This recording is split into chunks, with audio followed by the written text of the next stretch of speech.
Hello everyone. Today we'll be looking at double entry system for asset of stock. First, what is stock?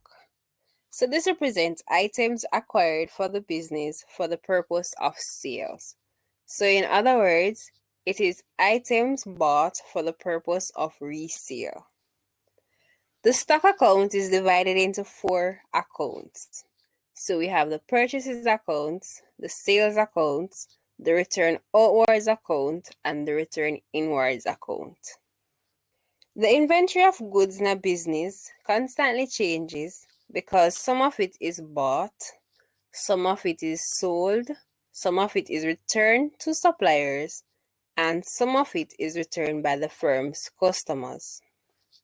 To keep a check on the movement of inventory, various accounts are opened as shown in the table below. So the purchases account is used to record the purchase of goods. The return inwards or the sales return account is used to record goods returned to the firm by its customers or debtors. The sales account is used to record the sale of goods, and the return outwards or the purchases return account is used to record goods returned by the firm to its suppliers or creditors. Alright, so now we're going to record these transactions using the double entry system for asset of stock. So in the year 2018, on May 1, bought goods on credit $680 from D Small.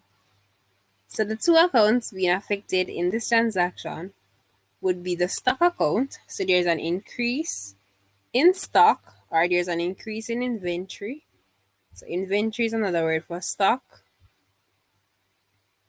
So there's an increase in inventory and we need to say the type of movement in order to determine the stock account being affected. So right here, we see that goods are being bought.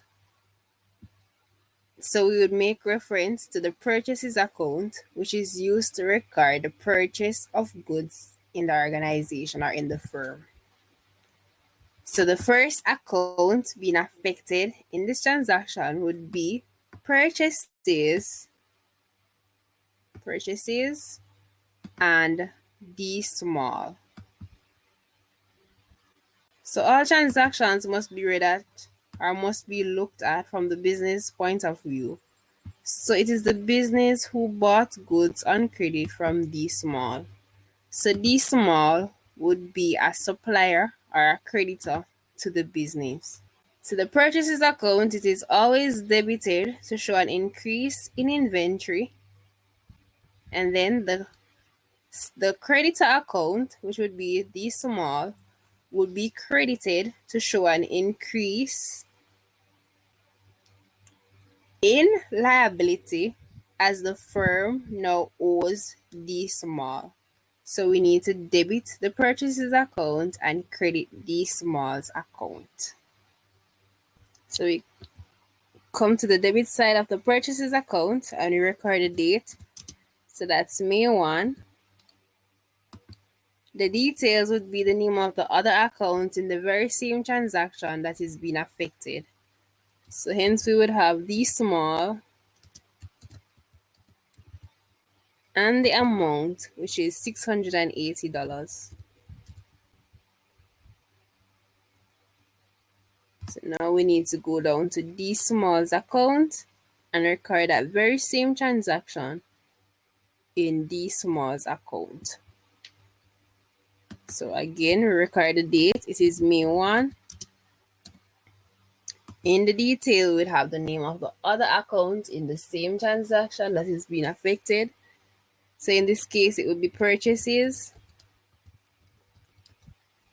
and the amount of $680. On May 2, bought goods on credit $770 from A. Leon and Son. So again, the purchases account is being affected right here because goods are being purchased And also A. Linan and Son would be the other account affected in that transaction, as the business took goods on credit from A. Linan and Son.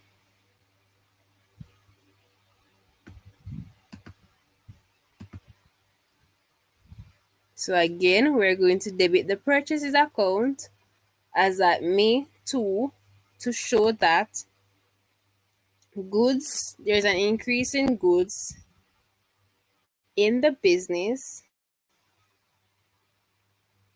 So we don't need to construct any more purchases account. We're going to use the same one.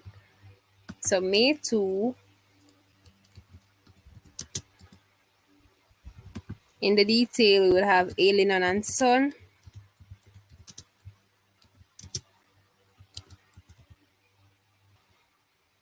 And the amount, $770.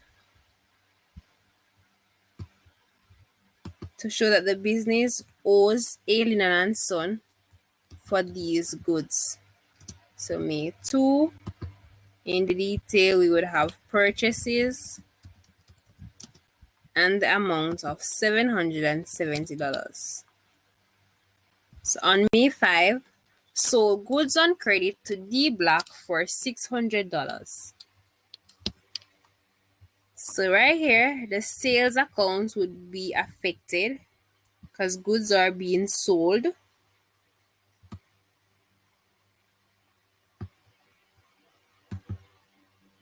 So the sales account is affected right here.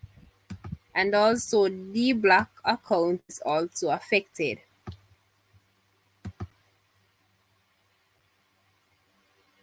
So the business sold goods on credit to D Block for $600. So the sales account, it is always credited to show a decrease or a reduction in stock. So goods is leaving the firm and going to our customers or our debtors. So we need to credit the sales account to show a decrease in stock. And then we need to debit D Block's account because D Block is a debtor. And D Block now owes the business for these goods which he took on credit. So we're going to go down to our sales account and make a credit entry. So we come to the right hand side.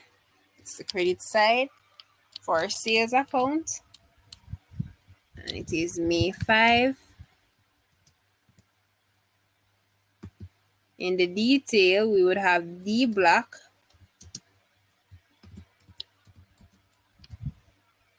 and the amount of $600.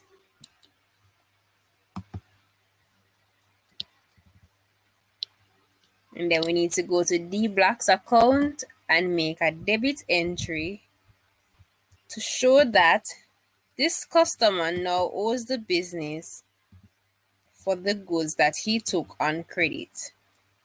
So May 5, made a sale of $600. On May 6, sold goods on credit to M. Spencer for $450. So again, the sales account is being affected because goods is being sold to another customer or another debtor. So the sales account should be credited to show that goods is coming out of the business. And M. Spencer is a customer or a debtor or an account receivable. So this person accounts need to be debited to show that he or she now owes the business for the goods that he took on credit. So again, we're going to go to our sales account and we're going to make a credit entry. So May 6. Spencer should be in the detail.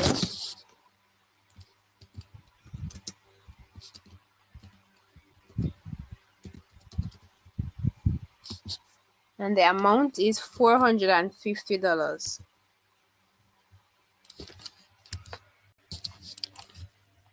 And then we need to go down to Spencer's account and record that same transaction. So May 6. In the detail, we would have sales and the amount of $450. On May 10, return goods $150 to D Small.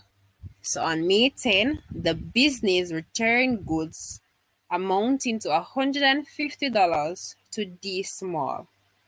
So goods is leaving the business and going back to our supplier. So in that case, return outwards account would be affected, seeing that it is a firm or the business that is returning the goods to the supplier. So the return outwards account is affected, as well as the creditor, who is D Small, or the supplier, who is D Small. So the return outwards account, it is always credited to show that goods is leaving the firm or leaving the business. So goods is coming out of the business. So hence the return outwards account is always credited to show a reduction in stock.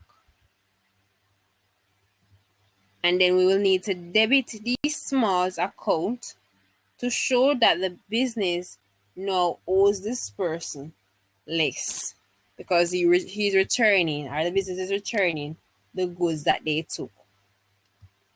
So they no longer, or they owe this person less. Sorry. So we go down to the return outwards account and we're going to make a credit entry. So on May 10,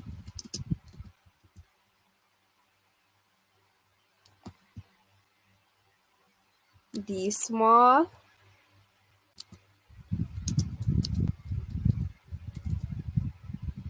and the amount of $150.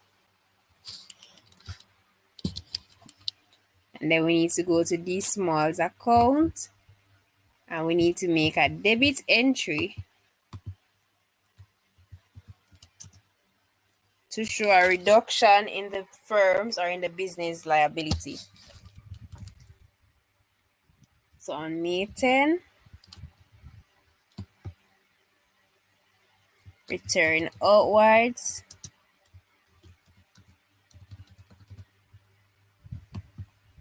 $150. On May 12, goods bought for cash, $1,000. So the two accounts affected right here would be purchases, seeing that it is goods bought. So this is a purchase being made.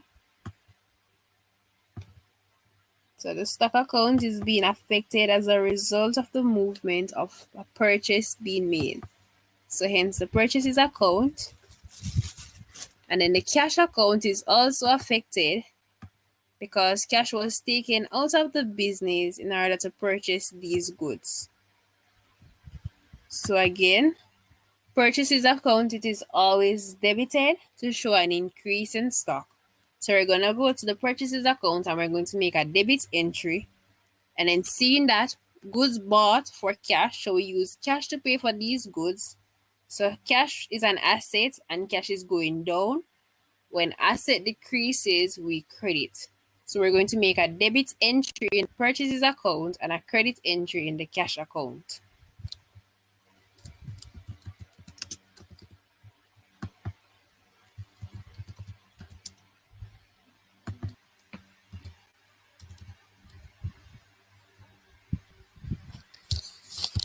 And then we go down to the cash account.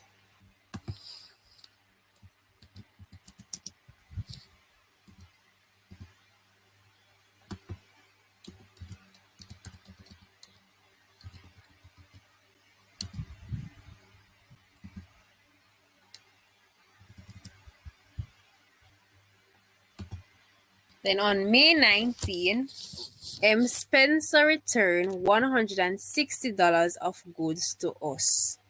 So here a customer is returning goods valued at $160 to the firm. So that's return inwards because the customer is bringing it back to the firm. So right here, this would be return inwards. And the other account or the other item affected in that transaction would be M. Spencer. So the customer as well as return inwards. So as was mentioned earlier, the return inwards account, it is always debited to show an increase in stock because goods is coming back to the firm. And then we now need to credit M. Spencer because M. Spencer is a customer or a debtor. So it's an asset to the business. So we need to credit M. Spencer's account to show that the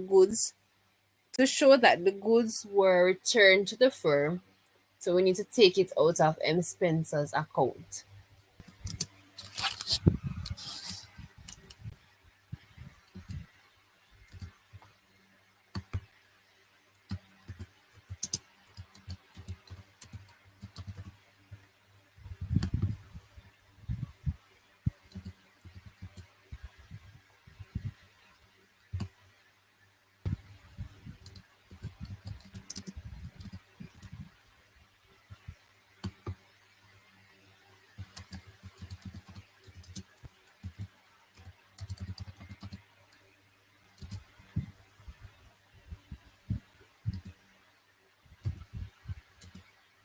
On May 21, goods sold for cash $1,500.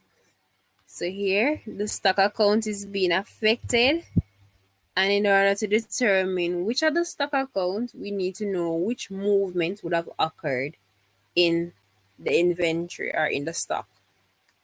And it clearly states that it is goods sold. So it is the sales account. And then the other item affected would be cash.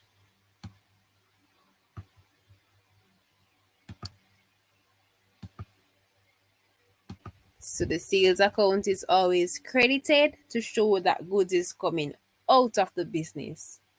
And then the cash account would be debited to show that money is being received as a result of the sale that was made. So we're going to credit the sales account and debit the cash account.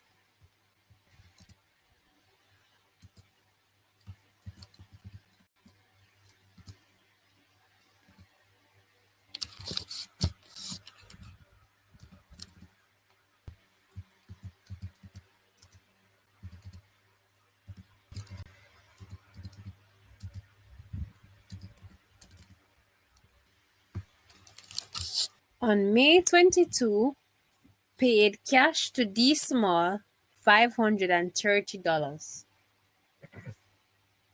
So the business paid cash to D Small $530. So realize in the first transaction, the business would have bought goods on credit $680 from D Small, and now at May 22, the business is paying D Small $530. So the two items being affected would be cash and D Small.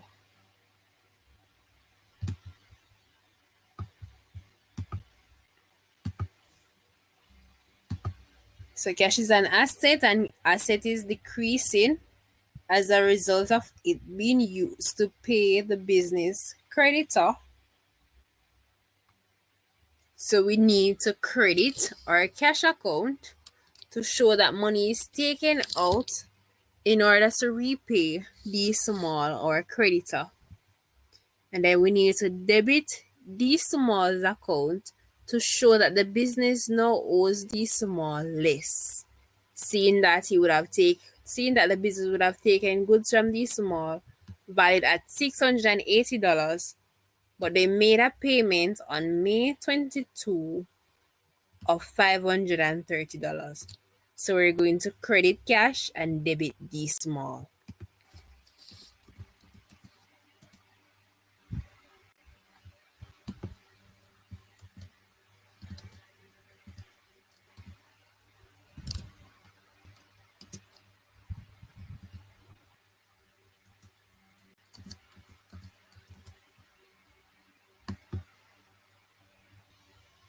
So on May 30, D Black paid the amount owing by him $600 in cash. So here a customer repaid the business the amount that he or she would have owed the business in cash. So the customer's account would be affected. His account would be going down.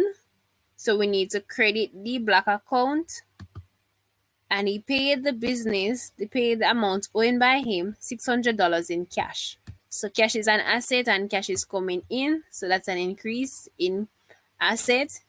And as asset increases, we debit. So we are going to debit the cash account and credit the Black's account.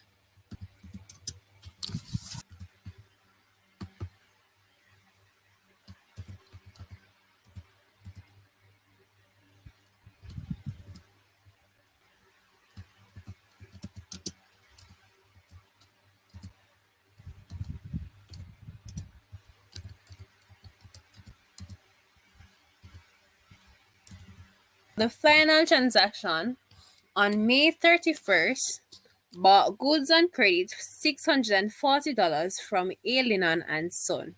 So the business bought goods on credit from A. Lennon and Son. So here, the stock account or the goods account or the inventory account is being affected. And this is as a result of a purchase movement that would have taken place because it says that the business bought goods on credit. So here, purchases account would be affected and the supplier or the creditor, which would be A. Lennon and Son, would also be affected. So remember what I've said earlier, the purchases account is always debited to show an increase in stock. Because if the business bought goods, you know that's more goods or more stock coming into the business. So the purchases account is always debited to show an increase in stock. And we need to credit A. Lennon and Son to show that the business owes for these goods. So A. Lennon and Son is a liability account because they are the creditor. They are the business's creditor. So we're going to debit purchases and credit A. Lennon and Son.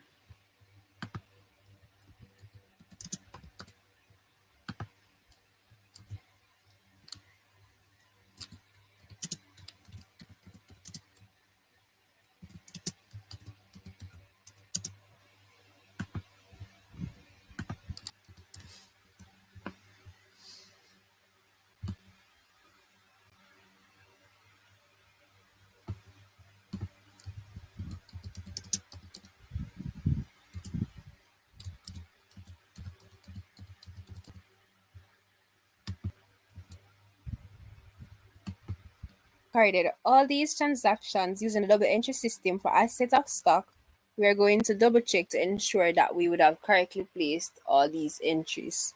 So the purchases account, on May 1, we bought goods on credit $680 from D Small. So we have it right here.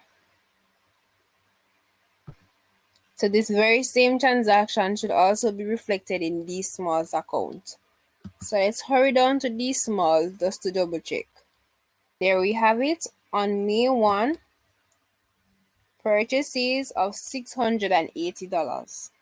Right along on May 2, bought goods on credit $770 from A. Lennon and Son. So here we have it. Under the purchases account, May 2, A. Lennon and Son, $770. We're gonna go down to A. Lennon and Son and it should reflect that a purchase was made on May 2. So Aileen and Son, purchases of $770 on May 2. On May 5, the business sold goods on credit to D Black for $600. So we're gonna go to our sales account to show that this was recorded. So see, on May 5, sold goods to D Black for $600. So now we need to go to D Black account to show that the sale was made. So D Black, that's D small, so D Black. So oops, we would have made an error right here. So we would have placed D Black's entry under D small. So we got confused with the D's right here. So this transaction on May 5 should have been in D Black account and not D small. So let's just move it to D Black's account.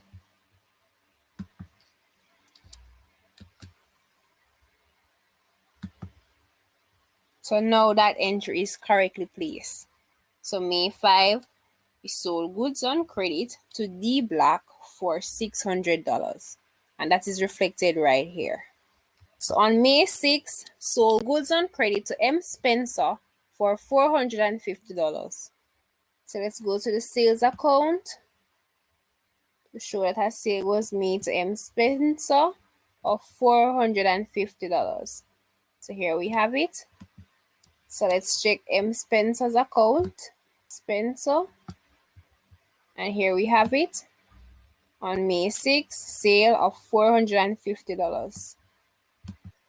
On May 10, the business returned goods $150 to D Small. So let's check our return outwards and D Small account. So return outwards right here, May 10, D Small 150. So that's correctly placed. So let's check D Small's account. And there we have it. On May 10, business return goods valued at $150. So on May 12, goods bought for cash $1,000. Right here, under the purchases account, we show that goods were being bought for cash at $1,000. So now we need to go to the cash account to check to see if we would have recorded that purchase that was made. Here's our cash account, May 12, purchase of $1,000. So yes, that was correctly recorded. So now on May 19, M. Spencer returned $160 worth of goods to us. So we need to check our return inwards account. Turn inwards right here. So May 19, M. Spencer returned goods to the firm valued at $160. And then we need to check M. Spencer's account. And M. Spencer returned goods to the firm. Turn inwards, valued at $160. On May 21, goods sold for cash $1,500. So we need to check our sales account. And there we have it. May 21, goods sold for cash $1,500. So now we need to go to our cash account to show that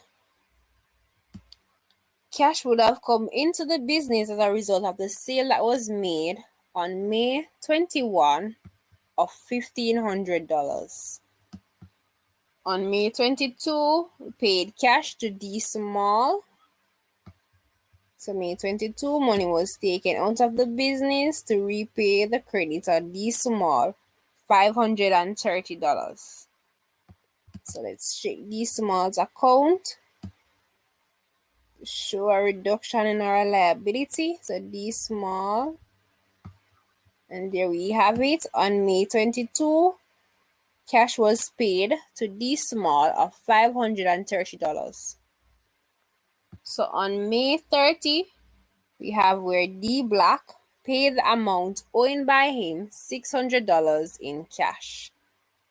Pay the amount owing by him in cash. So right here. So we would have credited our debtor or our customer's account to show that he would have made the payment to us in cash. And we would have debited our cash account to show that this customer, D Black, would have repaid us on May 30 amount of $600. And in the final transaction, which would have taken place on May 31, wherein the business bought goods on credit $640 from A. Linon and Son. So we need to check A. Linon and Son and purchases account. So right here, A. Linon and Son, May 31, purchases $640. And let's check our purchases account.